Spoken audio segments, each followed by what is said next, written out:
Some people say that it's like when you do forensics, you don't no longer contribute to life, but on the contrary, when you do forensics, you are contributing to those who are still alive with very important results and information. After we have estimated what would be the area that it's going to be excavated, then measurements are taken, and that's where we start preparing the grid that is going to be used for the organized and systematic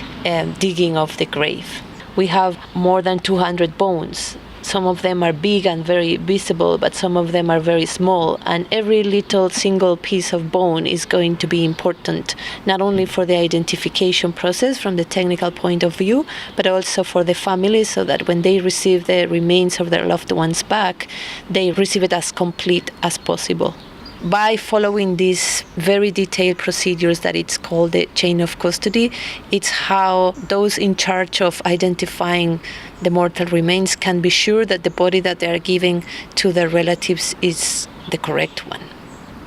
Everything is exposed carefully, without moving, without taking it out, so that the experts can see what is the position of the remains, the clothing, the personal belongings that are going to be extremely helpful for the identification, but also because they belong to the individual or to the person that this body once was. We also encourage documenting the whole process by taking photographs or videos. Then we can move to the actual exhumation or taking out the remains from the grave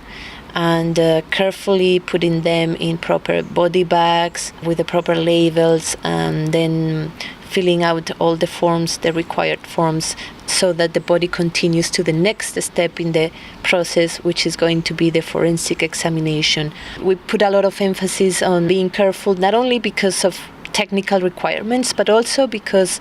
we promote that the management of human remains is done with dignity and with respect.